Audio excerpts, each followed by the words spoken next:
Jorge Buxadé, eurodiputado del Grupo de los Conservadores y Reformistas Europeos. ¿Qué tal, amigos? Otra vez aquí en Bruselas. En primer lugar, por supuesto, feliz año. Año nuevo, lucha nueva. Volvemos a empezar, a recomenzar todos nuestros combates políticos y los combates jurídicos en todos los asuntos. Y como habéis visto, tenemos un set nuevo. Muchísimas gracias al equipo de Vox Europa que ha puesto una cosa como mucho más moderna y mucho más adecuada para este año 2024. Creo que en la última sesión antes de Navidad hablábamos de ese pacto de asilo e inmigración y anunciábamos que efectivamente por pura propaganda política Pedro Sánchez iba a salir diciendo que había cerrado el pacto de asilo e inmigración. Y efectivamente parece que hay un acuerdo político, pero esos textos aún no están hechos, cosas que de esta casa, de este Parlamento Europeo, en la que decimos que hemos llegado a un acuerdo, pero que aún no hemos escrito ese acuerdo, y quizás esa votación se va a ir a febrero o marzo, a pesar de ser una de las cuestiones más importantes de esta legislatura, el establecer medidas para controlar mejor la entrada de los inmigrantes ilegales y sobre todo sus movimientos secundarios, es decir, los movimientos dentro del espacio europeo. Con lo cual dejamos para futuras intervenciones, para futuros podcasts, seguir hablando de este pacto de asilo e inmigración que nos va a dar mucho juego. Tampoco pienso hablar de las elecciones gallegas, vamos a hablar de Europa y vamos a hablar de cosas que suceden aquí en el Parlamento Europeo. Quizá vosotros no lo sabéis. Para eso estamos aquí. Más o menos una de cada 4 semanas en el Parlamento Europeo los diputados lo dedicamos a lo que se llama la semana de grupos, es decir, reuniones internas del grupo parlamentario, en este caso del grupo de conservadores y reformistas europeos, donde se tratan los asuntos comunes, las estrategias, las acciones, los votos futuros, donde las diversas delegaciones, pues Vox, Fratelli, Ley y Justicia, los demócratas suecos, pues ponemos en común circunstancias. Y en ocasiones, pues vienen estrellas invitadas. Y voy a aprovechar porque esta semana ha venido al Parlamento Europeo, a nuestra reunión de grupos, pues un hombre muy insigne, Enrico Letta, antiguo primer ministro italiano, que fue demócrata cristiano, que luego ahora se ha hecho socialdemócrata, secretario general del llamado Partido Demócrata Italiano, y vino por una de esas barbaridades que suceden aquí en Bruselas.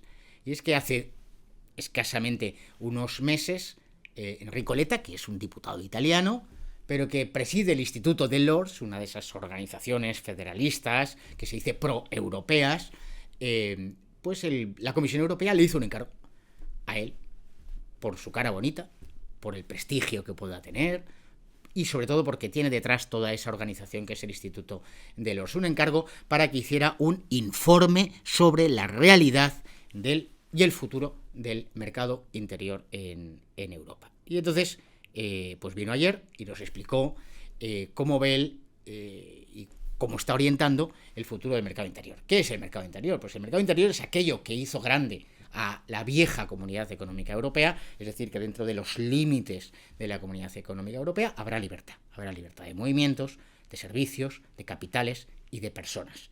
Ese era el proyecto bueno, pero como ya sabéis y lo hemos ido explicando a lo largo de estas sesiones, ese modelo se ha ido adulterando. Pues Enrico Letta vino a decirnos que en 2004 Europa era posiblemente la principal potencia económica del mundo, hace menos de 20 años, o 20 años, prácticamente equiparada a Estados Unidos, y su único competidor era Japón.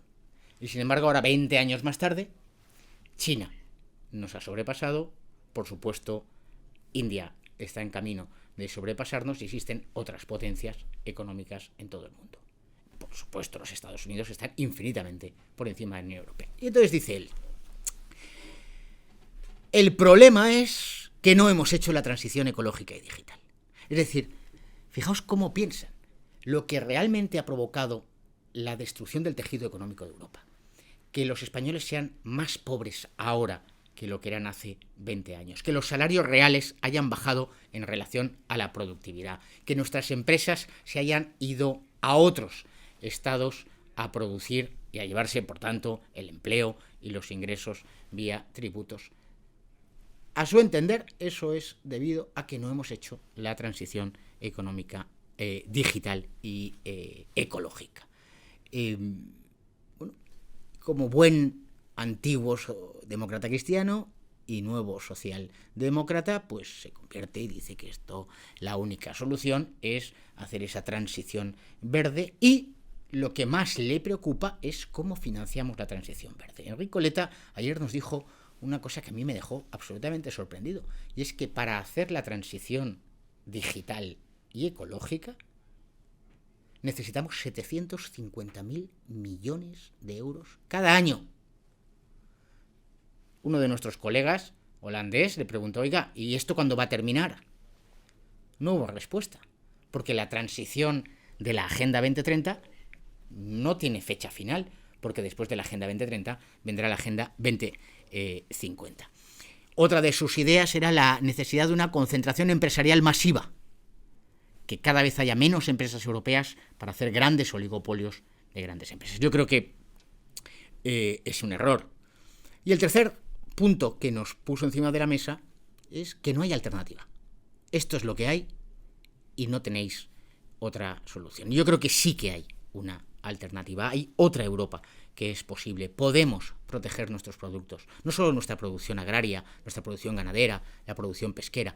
Podemos proteger nuestra producción industrial, recuperar aquellas empresas que se han ido fuera del espacio europeo para que vuelvan al espacio europeo, a crear empleo para los europeos. Podemos reforzar el mercado interior, es decir, hacer fuertes nuestras fronteras exteriores y abrir los mercados interiores europeos. Podemos reducir la cooperación internacional y ayuda al desarrollo a estados, a ONGs, a todas esas pléyade de organizaciones internacionales que luego se gastan nuestro dinero en no sabemos dónde. Y ya no quiero poner el ejemplo de ese dinero que puede ir incluso a financiar organizaciones terroristas como Hamas, sino simplemente dinero que va a estados absolutamente fallidos desde el punto de vista democrático, como podría ser la Cuba del Partido Comunista Cubano o Venezuela. Podemos darle una vuelta a los acuerdos comerciales para que la agricultura y la ganadería no sean la moneda de cambio en toda la negociación. Podemos recoger el viejo principio de la preferencia comunitaria en igualdad de condiciones. Podemos tomar medidas para el incremento de la producción, para el crecimiento de nuestra economía, para mejorar los salarios. Y otra cuestión absolutamente esencial, porque si no tenemos población, no tenemos fuerza geopolítica, es decir, invertir en la demografía, invertir en la natalidad, invertir en la fortaleza de las familias. De todo esto, nada nos dijo Enrico Letta y, por tanto, vemos que hay dos modelos de Europa. La Europa que nos ha llevado a ser más pobres, muchísimo más pobres en 20 años, o la Europa, recuperar esa Europa que nos hizo ser la primera potencia económica mundial. Y a propósito de esto, esta es una idea de este podcast. La segunda idea es hablar de otro concepto que es una palabra feísima, pero que es muy... que es la hiperregulación. Ayer tuve un debate aquí con otros parlamentarios y salió un dato que es estremecedor. Quedan 6 meses de legislatura. Pues ahora mismo tenemos 150 expedientes pendientes de aprobación. 150 expedientes, y yo tengo aquí el listado, todo el Pacto de Asilo e Inmigración, la Ley de Restauración de la Naturaleza, la Diligencia de Vida, la supuesta Ley de Inteligencia Artificial, todo el paquete del llamado Euro 7, que obliga a que sea climáticamente neutros todos los elementos de un vehículo, desde los neumáticos hasta los embellecedores, el reglamento de libertad de medios, la reintroducción temporal de controles en las fronteras internas, el paquete de lucha contra el tráfico de inmigrantes, la refundición de la directiva de residentes de larga duración, la directiva anticorrupción, la reforma de los tratados, el nuevo diseño del mercado eléctrico, la identidad digital europea, el euro digital, la transparencia sobre publicidad política, y así podríamos seguir y seguir. Normas, algunas de las que he citado, que pueden abocar al colapso de nuestro sistema económico. La directiva de emisiones industriales, que va a introducir nuevas obligaciones para las industrias europeas, obligaciones que no van a tener, por supuesto, las industrias de China, de India, de Turquía, de Marruecos o de los Estados Unidos, y que por tanto van a colocar a nuestros empresarios y a nuestros trabajadores en una condición de imposibilidad de competir. El reglamento de ecodiseño para productos sostenibles, es decir, que los burócratas de Bruselas van a decir hasta cómo tienen que ser diseñados los productos que vamos a utilizar. al cabo de unos años en nuestras casas, en nuestros trabajos o en nuestras universidades, para que tengan un diseño ecológico. La directiva de envases y residuos de envases, podríamos seguir y seguir así. Esto se llama la sobreregulación, la hiperregulación. Y esto es todo lo contrario de lo que necesita una sociedad sana. Las sociedades sanas son aquellas en que las normas vienen de abajo, de verdad, cuando una comunidad determinada siente la necesidad de que algo sea regulado, porque hay una necesidad colectiva. Tenemos una necesidad colectiva de que el diseño de los productos sea ecológico, tenemos una necesidad colectiva de que nuestras empresas en España, en toda Europa, tengan que cumplir más requisitos sobre emisiones industriales que las que cumplen el resto de empresas con las que competimos en el mundo. Tenemos la necesidad de un reglamento europeo sobre medios de comunicación. De esto es de lo que nosotros queremos hablar, no solo ahora, sino durante los próximos meses y los próximos años. Nos estamos jugando, de verdad, ya no solo el futuro de este entramado, sino nos estamos jugando el futuro de nuestras empresas, de nuestras familias y, por supuesto, de los que tenemos hijos, pues el futuro de nuestros hijos, para que puedan competir realmente en libertad. Y esto es lo que deberíamos hacer los políticos, dedicarnos a establecer marcos de libertad, marcos de justicia, marcos de solidaridad, y no a seguir imponiendo obligaciones y obligaciones y obligaciones a todas las empresas y a todo el mundo. Primer podcast del año, un abrazo muy fuerte, nos quedan muchísimas horas de vuelo a lo largo de este 2024 hasta ese 9 de junio en el que habrá las elecciones europeas y Dios mediante pues podamos seguir luego continuando con nuestro podcast la próxima legislatura.